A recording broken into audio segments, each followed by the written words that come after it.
Batteries become less effective over time as the energy they store is discharged. This loss of energy is called decay, and it can be represented with a mathematical model or graph. Comparing different decay of different battery types can help you choose which type of battery to use.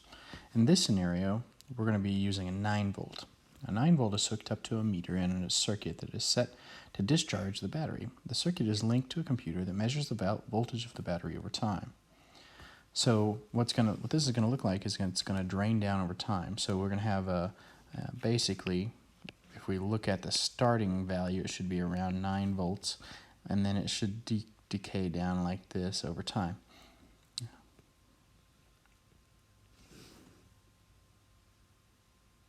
So here is a graph of what that battery would look like. And what we're going to do is we're going to estimate the rate of change between the intervals 0 to 8. Now this could also look like 0 is less than or equal to x, which is less than or equal to 8. Different ways of representing that. But the basic idea here is we're looking at time 0 and we're looking at time 8, and we're going to estimate the drain between the two of them. Now it looks like this graph is a little bit below the lines, but we're just going to estimate using some solid points here.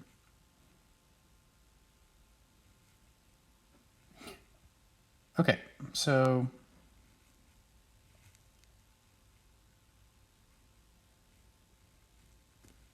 if we use these points here, we'll say this is 9 as our y value. So we're looking basically at the point 0, 9 as our 9 volt. And then if we look a little bit farther down here, actually, let's not use those points. Let's use some points here that we can clearly define. Looks like this point here may be a clearly defined, and that looks to be time 1 and time 8. So that might give us a better estimation than if we were to use just the exact ones there. Another one, instead of going to 8, 8 looks like it's not quite on a line. Let's look at 7 there. So that would be the point 7, comma 6. So what this represents is time, and what this represents is voltage. So we're looking at the volts coming out of the battery there. So if we consider those 2 points, let's find the rate of change between those 2 points by basically doing the slope formula, y2 minus y1 over x2 minus x1. So y2 is 6 and y1 is 8. So we'll be doing 6 minus 8, and then our x's will be doing 7 minus 1. Okay, 6 minus 8 is 2. 7 minus 1 is 6. So, and then this is negative 2, sorry.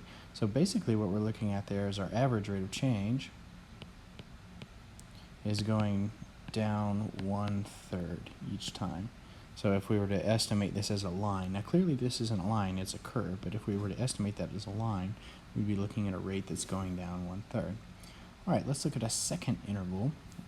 In order to do this, we're going to have to zoom out a little bit. So now I've zoomed this graph out here so that it goes all the way from, the domain we're looking at is -2 to 26.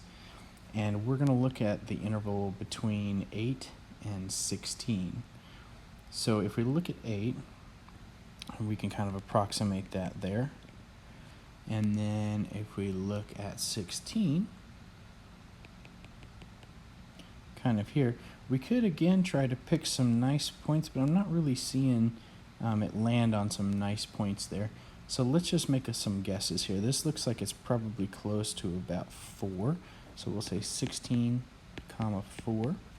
And then this one is, well, we knew that 7 went to 6, but let's just go ahead and use 6 here too, so that we can estimate the rate of change here. Okay, so let's use those values.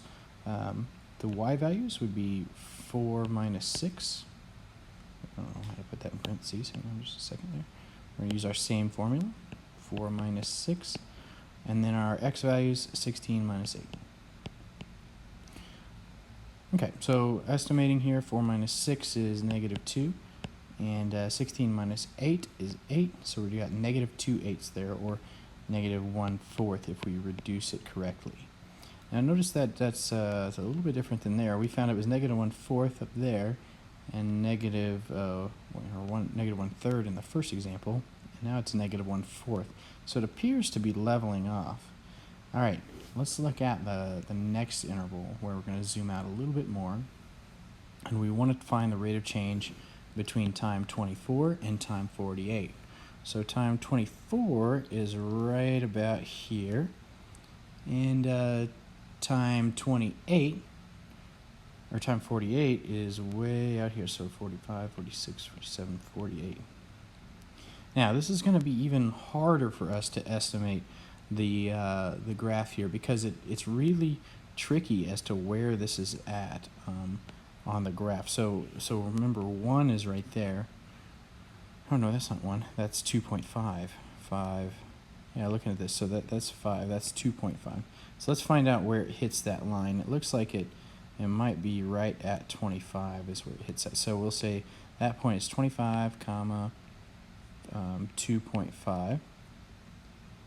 And then let's look a little bit farther out here, and we'll get this point here, which is really, really hard to see. 45, maybe that's a good one to look at right there. It looks like it's probably about halfway if we look at 45. So we can call that at 1.25. So we'll say 45 and 1.25. All right, so let's use those 2 points to estimate our rate of change now. So we'll do our y2 minus our y1, which is 1.25 minus 2.5. And we're going to divide that by 45 minus 25. So if we do that, we'll get 20 on the bottom, and we got negative 1.25 on the top. So that might be best represented as a decimal. So if we do that out as a decimal in our calculators, we will get 0.0625.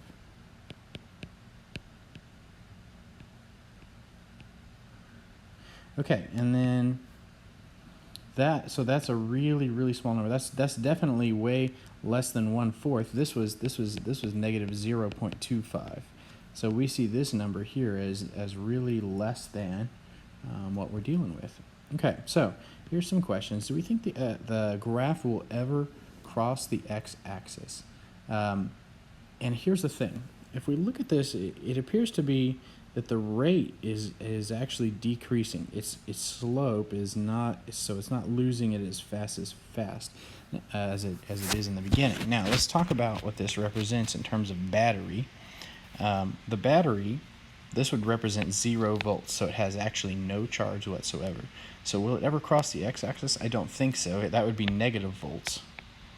That would mean it would actually be, sucking voltage out of something rather than giving off voltage. So that's not possible. So the answer to this, no, it'll never cross the x-axis.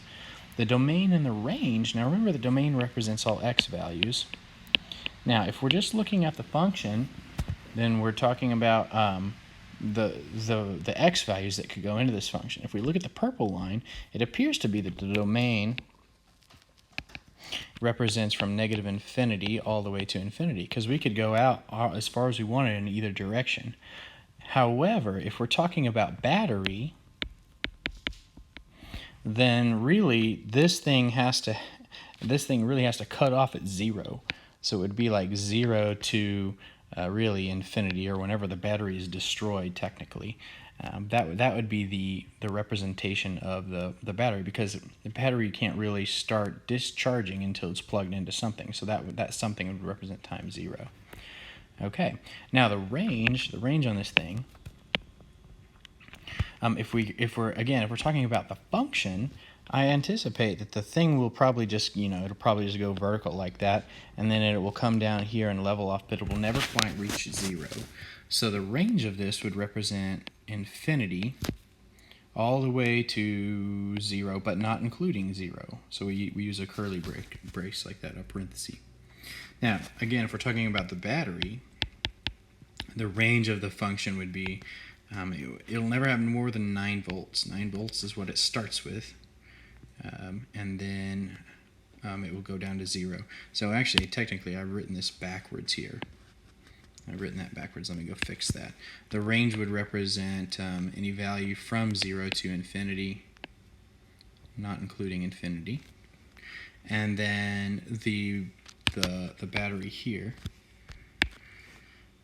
this would be 0 all the way up to 9, including 9, because that's how many volts it starts off with. Okay, excellent. Now, the next thing that we're going to talk about is this battery thing. And we want to write an equation. This may be best to estimate how much it's losing. So if we think about this here, let's think about the parent function. Like what does an exponential function look like? A times b to the x, where a represents our initial amount, and b represents our common difference. Actually, it's not a difference, it's a common ratio because it's a multiplier. How much is this decreasing each time? So for the battery, here's the idea for the battery. The battery starts off at 9 volts because we know it's a 9 volt battery. So it's going to be y equals 9 times something to the x. Now, it's decreasing each time. So if we look at time 1 there, how much has it decreased? Well, it's decreased from 9 to 8. So what we could guess as a multiplier is that we're multiplying each time by 8/9. That might be a good guess.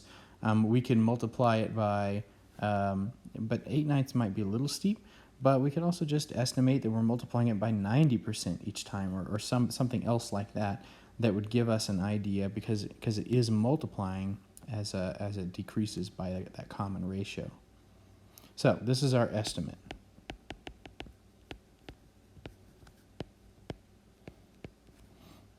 And finally, this graph here is going to be talking about different energy cells.